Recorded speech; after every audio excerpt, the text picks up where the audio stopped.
Hey, what's up, everybody? So there have been some rumors flying around recently, sort of talking about Odell Beckham and him potentially being traded. So I sort of want to go through that, talk about why I think it could potentially happen, why it could potentially make sense. It came out from an article in The Athletic earlier today.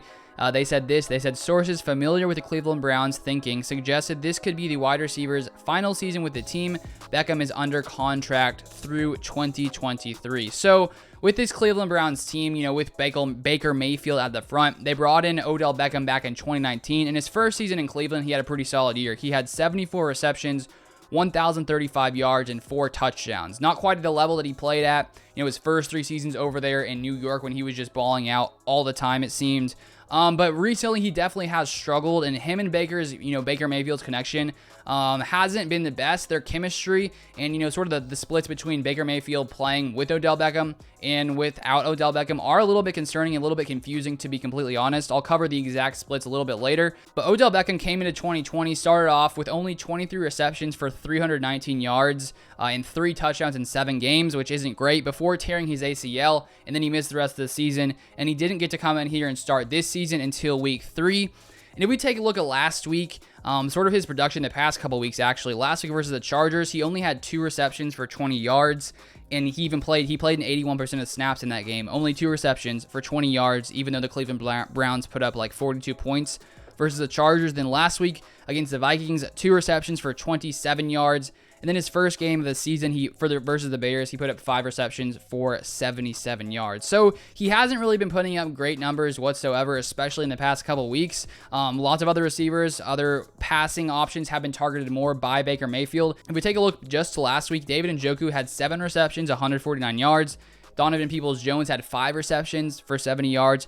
And Rashard Higgins had 3 receptions for 29 yards. So all of them being targeted more than Odell Beckham Jr. And then Kevin Stefanski, the Browns coach, after the game, was sort of asked about this, and this is what he had to say about Odell Beckham not getting targets. This is from Pro Football Talk. He said, "I look at each game and what do we have to do to win? What do we need to do to go score a bunch of points?" Stefanski said in his press conference.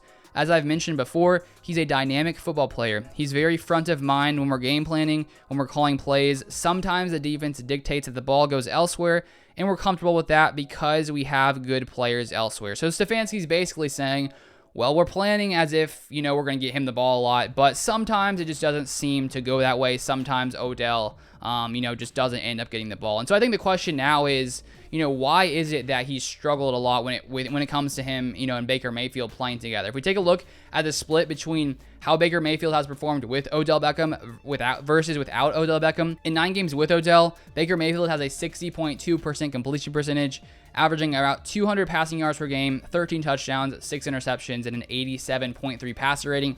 And then without Odell, his numbers are much better. In 12 games, he has a 66.3 completion percentage, 250 passing yards per game, 17 touchdowns versus 4 interceptions, and a 102.6 passer rating. So I find it very odd that when you have a talent like Odell Beckham, a guy who, at least in the past, was one of the best wide receivers in the NFL. Maybe he's not now because of that knee injury, but you would think that Baker Mayfield, having a guy like Odell in the field, would improve his play and sort of just elevate his play overall. Even if you say, in a game Odell doesn't get targeted as much, you would think that would at least open up more receiving options for Baker Mayfield, even if Odell didn't necessarily produce.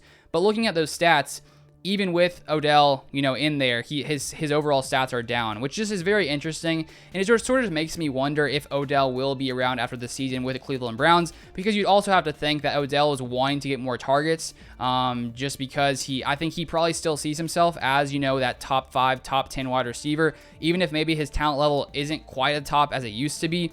You would think that he wants to go somewhere where he's getting the ball a ton. So there were a couple excerpts from this Athletic article that I think were interesting, sort of talking about this potential trade scenario. So it says here, it's unclear if the Browns would move Beckham before the November 2nd trade deadline.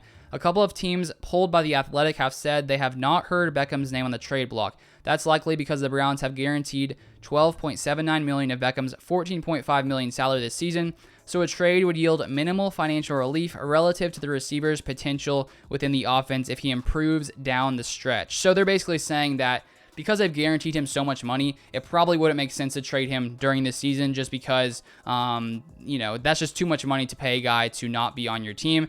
And then if we move on to the next part here, they say the more likely move would happen in the offseason. Beckham is set to earn $13.75 million in base salary in 2022 and 2023, but there is no guaranteed money. He would earn a $1 million roster bonus if he reports to the first day of training camp, so any potential trade or release would likely happen by that point. The Browns would create $15 million in 2022 cap space in such a scenario. So if the Browns decide to trade him after the season, they would free up $15 million. And I think if you're the Browns and you notice that Baker Mayfield plays better when Odell isn't there and you're paying this guy $15 million, I think it could make sense for the Browns to trade him, and I think it could make sense for Odell as well. If he's not getting the targets and the receptions that he probably could get somewhere else, I wouldn't see it being that crazy for him to be traded after this season for the Cleveland Browns. We still do have to wait and see. You know, maybe he can rev up his production as the season goes by. We're only on, week 6 now for the Browns, so maybe things will change, and maybe this will, you know, maybe he could improve for the rest of the season, and maybe his and Baker Mayfield's connection could improve. But if it does keep up like this, I feel like Odell Beckham could be traded after this season. But let me know your comments or your thoughts